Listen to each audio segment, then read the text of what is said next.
Hi guys and welcome to another vlog. I'm driving this. This is the Hyundai Verna DCT, the top variant of the Verna, which is priced at rupees 20.5 lakhs on road Mumbai. The rivals of this car, which are the immediate rivals, the Virtus and the Slavia, cost rupees 1.62 lakhs more. So yes, this seems to be attractively priced because there are a lot of features in this car. In today's video, I'm going to be telling you the highlight features. Obviously going to be telling you the DCT transmission. How is it? Actually, DCT stands for dual clutch transmission. So I'll tell you how is the dual clutch here. Should you get the manual by saving rupees 1.7 lakhs? And what is not so great in this car? Firstly, the design was polarizing, but trust me, it grows on you. And this is the new design signature for Hyundai Sedan. So similar design language with the Azera as well as the Sonata as well. And let's open the engine bay because there, oh my god, this is so heavy.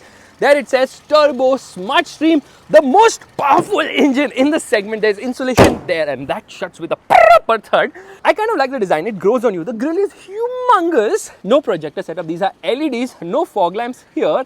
And the indicator, which is flashing here, is actually halogen. Yeah, the indicator is actually here. It's so dirty and I can't even see it. That's kind of funny. The Hyundai logo is humongous. Yeah, that's kind of big. This is one of the biggest cars in the segment. It has the longest wheelbase, but no, it definitely does not have the highest length as such because the city is longer. 205, 55, 16 is the size of the tires. Red colored brake calipers and black colored alloy wheels on this particular variant, which is the turbo variant. Yeah, the turbo variant actually gets this, but the turbo DCT even gets rear discs, which are not available in the other variants, which is kind of surprising because they should have given it with the turbo variants for everyone. 1.5 turbo, it says there. Faisal comes fingers of truth, super disappointed with the exhaust, which is hidden right there. Meanwhile, halogen, yeah, again, love it or hate it design. The biggest boot in the segment, yeah, this is massive at 528 liters, but the spare wheel is not an alloy. It's actually smaller in terms of size. 185, 65, 15. So cost cutting has been done there. I don't like the design of the alloy wheels. I think the wheel size has to be 1 inch bigger here. Space at the rear is actually quite good. Yeah, good amount of space here. So if you notice one thing, there's good amount of legroom and kneeroom. Under-thigh support is never great for someone as tall as me, but it's not bad. 2 USB-C charging sockets, yes, that's great. And you get a center armrest with twin cup holders. But what is this? Center passenger does not get a head only. You obviously get sunblind right there. So that's kind of nice. Now because this is the turbo variant, black colored interiors, yeah, that looks quite nice with those red inserts for sure. Height adjustable seat belts, 6 airbags are standard across the range, and it says Bose here because 8 speaker system, which is amazing. I mean, I am gasping for breath right now. Super excited to do this vlog. So the seat is not as low as it was earlier, so space and all is good. Headroom is also fine in spite of the fact that this is a sloping roofline here, but there's some really cool features on the inside. Firstly, Hyundai doesn't give a request sense on the left side, which is kind of disappointing. Electric adjust, but not for height, so some cost cutting has been done there. Huge door pockets, and it gets stop start system. It gets a lot of tech because this car gets level 2 ADAS, and you get a sunroof as well, which is decent in terms of size. Could have been bigger. We want a panoramic sunroof now in sedans, but I'm asking for too much, of course. This is actually cooled, and you get a wireless charging pad, USB-C, USB-A, and 12 volts. So you get all types of charging options. But disappointing part is that Apple CarPlay and Android Auto are not wireless. They are wired here. Let's turn off the indicators. This car's steering wheel is again a love it or hate it. I think it's a bit too big. It's adjustable both for reach as well as rake, and it's kind of stuck there. So automatic headlights, no automatic wipers. Wipers work quite nice. Lotto spray.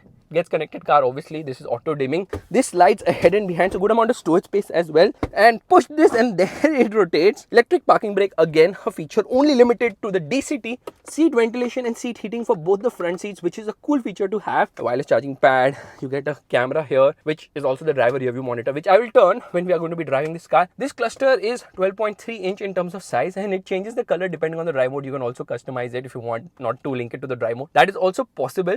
It's quite easy to use, similar to what you've seen in other Hyundai cars, and obviously it gets a tire pressure monitor, which is telling me that there is low air. How is that possible? Funny thing is, it's not flashing the 29 here, it's flashing every other tire, so that's kind of funny. 12.3 inch screen, which is really nice and slick to use.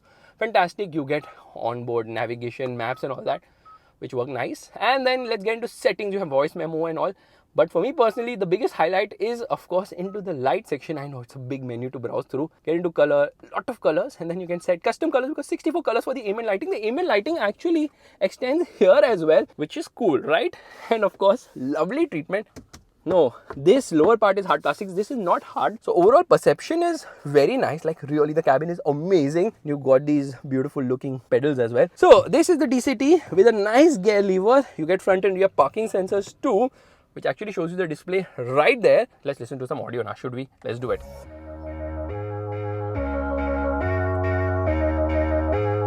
Audio quality is actually phenomenal, but one of the most unique features in this car happens to be this. This is obviously the AC control, okay?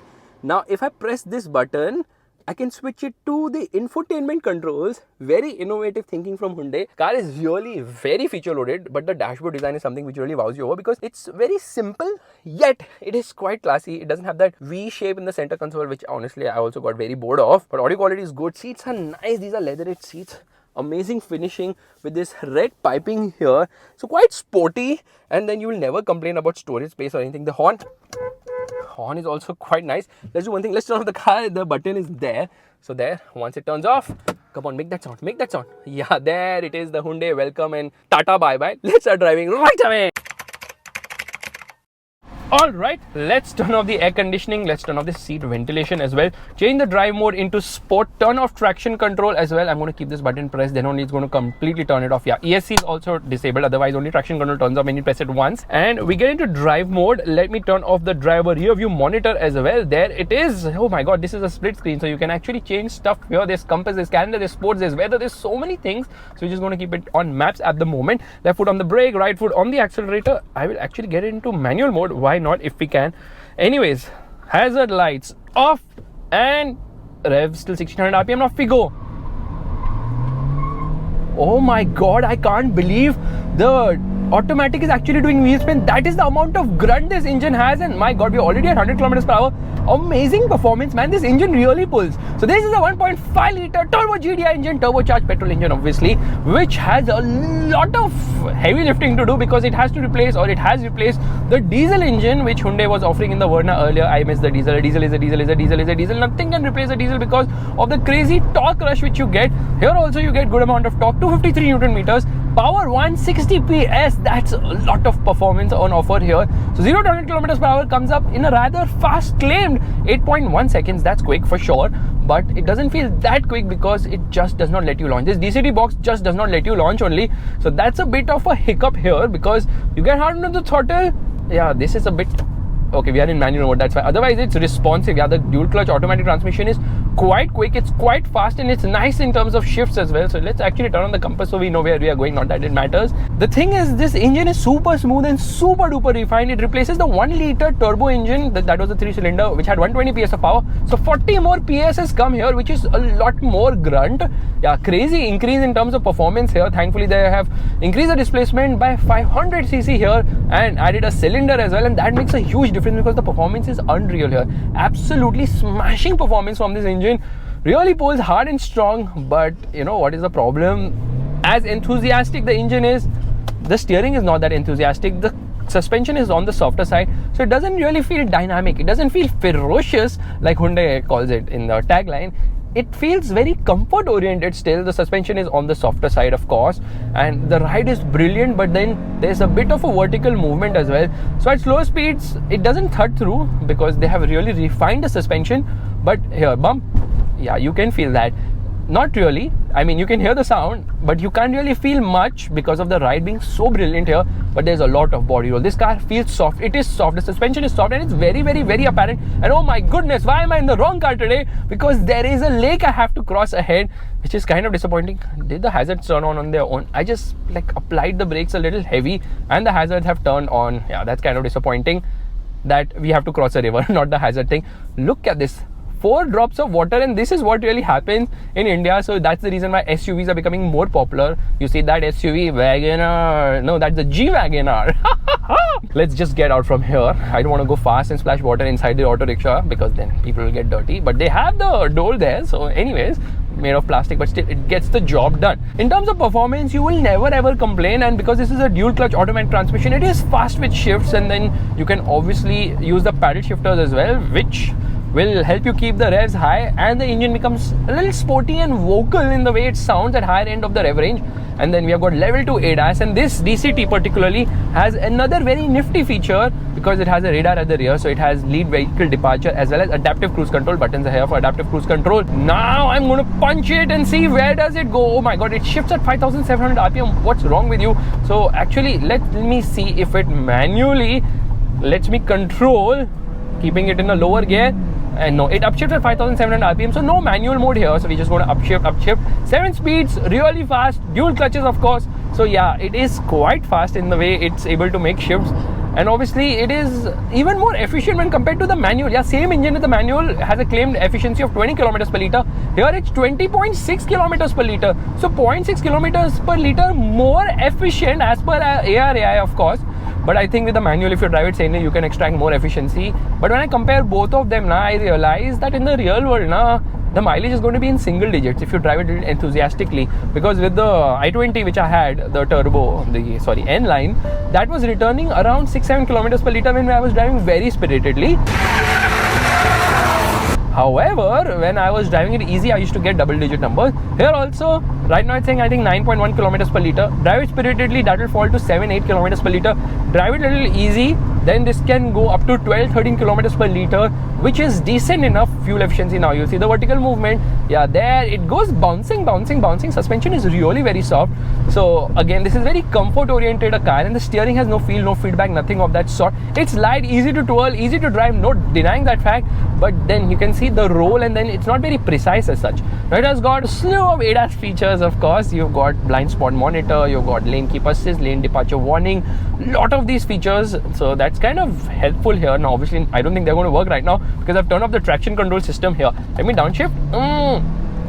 Engine becomes nice and vocal. So it's actually fun to use the paddles to make shifts. But I was really surprised when I saw this car actually gives wheel spin. I know most of you are like, we miss this old Verna because the design was so nice, fluidic, and then there was a diesel engine. Yeah, I miss it too. But then this car has really grown up in a lot of ways. Now this has a 45 liter fuel tank capacity, which is decent. Yeah, that's kind of the norm in the segment, other than the City, I think, which has maybe a smaller one. And there it is telling me lane keep assist and all. Now because it has radar for lane keep assist or for ADAS functions, because there's a radar ahead, there's a radar behind, there's a camera right here as well. That's the reason why ADAS actually works really well, and it's not very intervening. So it gives you a little time to play with. Only thing is that I find the steering a bit weird because of the size. So it has too much weight maybe, but it's not really having that weight, with the weight you want. So that's a bit of a paradox here. But very smooth engine, very smooth gearbox. And then we have got drive mode. So obviously I'm in sport. There's an eco mode, there's a normal mode. I think it's called normal. Yeah, it's called normal. So eco mode is easy going for better efficiency. Normal mode is a mix of sport and eco, and sport is obviously the best. And then you can link these colors to the drive mode, or you can just choose the colors as you want. That's also possible. 3 colors here for the cluster, which they give the Alcazar cluster in the facelift of this car, because this cluster is a bit okay. It's not bad. It's definitely not bad, but it's definitely not great either. So that could be better. And why can't this occupy the whole length? Is there some trick I have to do? I don't think so. So that's how it is. Yeah, so drive modes alter the engine largely, but the difference can be felt. It feels more spritey here when I'm driving it in sport mode. It also alters the steering weight, but the difference is so small now, you really can't make that out. And I feel this car really deserves 17-inch wheels, but that will affect the ride negatively. The tires don't have much grip as such, but this is a car, rather all Hyundai cars are the ones wherein when you pull the handbrake now, it doesn't let you drift around. Yeah, it doesn't let you do that at all, because I don't know how they have calibrated the handbrake, but that doesn't work. But this is obviously having electric parking brake, so anyways you can't do that here. Now I don't understand the logic of not offering some of the features on the manual version which they offer in this particular version, the automatic, because come on, manual guys also deserve better braking performance. So I don't care if they don't give us electric parking brake in the manual, but at least give us rear disc, because that makes a big difference in terms of stopping power. So stopping power is obviously better in this car, and this is also slightly heavier because of the gearbox. But yeah, it's actually an easy going car to drive. So we are going to stop here. Time to launch. Left foot on the brake, right foot on the accelerator, and off we go. There is so much grunt from this engine now that it always wheel spins, but it never touches 6000 RPM. So it's like 5900 RPM is where it's making the shift. The price of this car is rupees 20.5 lakhs on road Mumbai, and the range actually starts at 12.93 lakhs. 4 powertrain options. There is of course the 1.5 MPI, which is available. Let's go from the left side because that truck is blocking the right. So the 1.5 MPI is available with a manual gearbox, 6-speed manual, and this is also available with a 6-speed manual, the turbo engine. Both are 1.5 liter in terms of displacement, but you get a CVT with the 1.5 MPI and a DCT with this turbo engine, and trust me, this is the pick of the lot. Unless and until you are an enthusiast, then you can save rupees 1.7 lakhs and go and quickly opt for the manual version, because that does wheel spins like crazy. It's so much more fun to drive, and obviously it has better low end performance, because here the low end turbo lag can be felt because the DCT obviously does the pickup, it does the outright get go, because it has to save the gearbox, right? So it takes it very, very easy at lower speed. So that's the problem with the DCT box. It just doesn't feel that enthusiastic, doesn't let you launch it aggressively. But with the manual, you can launch it like mad. Try to overcome the turbo lag by spinning your wheels like crazy. The wheel spins in the manual are just next level amazing. It wheel spins like crazy. This is the most powerful car in the segment. 160 PS of power is no freaking joke, which actually brings me to the other powerful cars in the segment, which happen to be the Skoda Slavia and the Volkswagen Virtus. Both of them are powered by a 1.5 litre TSI Evo engine producing 150 PS of power and 250 Newton meters of torque. This is more powerful, no doubt. Those cars are more dynamic, but they also cost more. So if you compare the top end variant, which is this one of the Verna, 20.5 lakhs, with the Virtus and Slavia's top end variant, then the price difference is rupees 1.62 lakhs. So you pay 1.62 lakhs more, don't get any ADAS feature. You also don't get a lot of features which are present in this car, but you do get better dynamic ability and the assurance of 5-star safety, because those cars are obviously 5-star. This car I'm hoping is tested soon now by Bharat NCAP, because G NCAP is like, bas humse ho gaya, hamara kaam ho gaya, hum chale, tumhari headache hai. So let's see how does this perform. But because they have used a lot of high strength steel and all, made a lot of changes here and there, hopefully it should perform better. I mean, I'm hoping it does perform better, because in terms of the ride quality and the comfort levels, this car is absolutely phenomenal. It feels really very comfortable to drive, very easy to drive as well. And then I like the polarizing stuff they have done. They've not gone for the conventional approach, which is very nice, because at least we're getting something very unique, different and striking here. So that's a positive for sure. Look at the engine make that sound, of course. So yeah, that's that.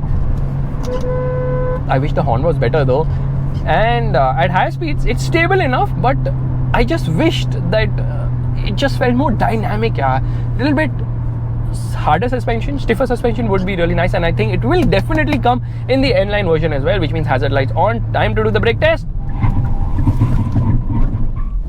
That's not very reassuring. I told you the tire here. So finally we are on a dry patch. Hopefully it will do some wheel spin and off we go.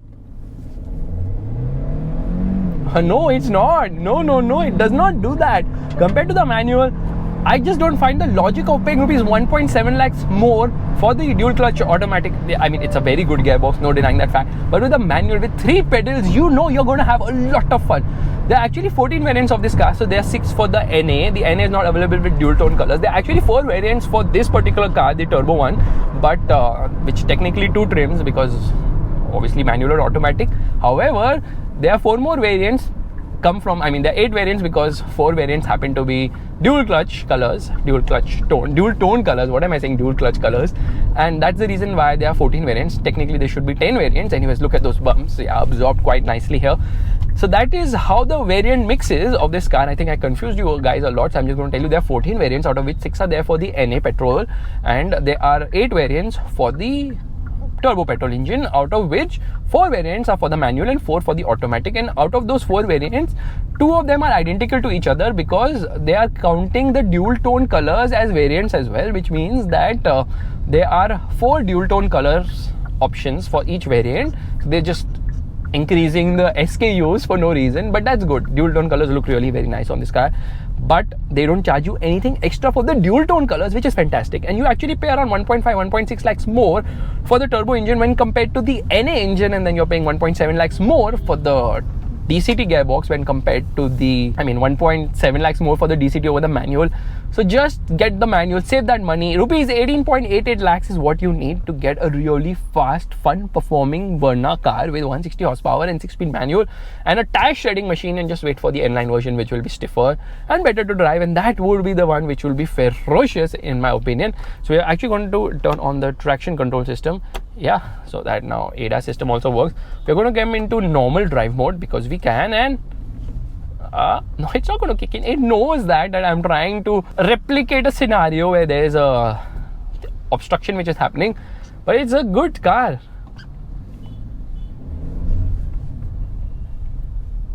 So it doesn't have that jerky feel. The earlier DCTs from Hyundai had this jerky feel. That has been eliminated. So it's quite smooth, it's easy, it's nimble, it's fun. And how can a gearbox be nimble and fun? I mean, the car is nimble and fun, and now we're going to take a quick U-turn. My goodness, this whole U-turn area is so small now. This car, it quite comfortably fits in. I remember I've taken big fat cars here. this is where this car excels. Ground clearance is decent, yeah, it's not bad at all. Obviously Slavia and Virtus have like SUV level ground clearance, but this one also has decent, and now I'm just going to come into sport mode because I can. So guys, this is my vlog of the Hyundai Verna 1.5 Turbo, the DCT version, the dual clutch transmission one, which is honestly the best variant of the Verna to buy if you're not an enthusiast. If you're an enthusiast, trust me, just wait for some time, the N-line version will come. This car reaches 100 in a flash. It's so freaking quick, which is really very amazing, and that's something I really like about this car. It's fantastic in that regard. Really very quick in acceleration, doesn't feel lethargic at all. But like I said earlier, and I'm going to say it again, and I'm going to keep saying it again and again and again and again and again, that a diesel is a diesel is a diesel, because with a turbo petrol engine, it drinks more fuel the more you extract out of it. And with diesel, that is not a problem, because even though if it drinks more fuel, it's still so efficient that it's not going to burn your pocket. Driving a turbo petrol car can definitely burn your pocket, so that's something you have to factor in when driving a turbo petrol engined car. So guys, let me know which is the car you would buy in the C segment. I know prices are going really high now, but the whole idea of the brands is let's try and occupy a bigger segment. So let's remove the D segment sedans like the Elantra and the Jetta and all these cars. Skoda didn't do that because the Octavia is already so highly priced or overpriced, but they didn't have to do that. So now this car actually sits in the place where the Elantra was sitting earlier. I mean, the top variants are almost there. So it's kind of sad that we don't get the most popular segment of cars in the world, because that segment, the D segment, is actually the biggest contributor of sales in the world. Yes, the Jetta, the Corolla and the Civic are really top sellers across the globe. If you like this vlog, make sure to give the thumbs up, that's the like button, and also subscribe to the channel. I will see you guys in the next video real soon. This car is really fast.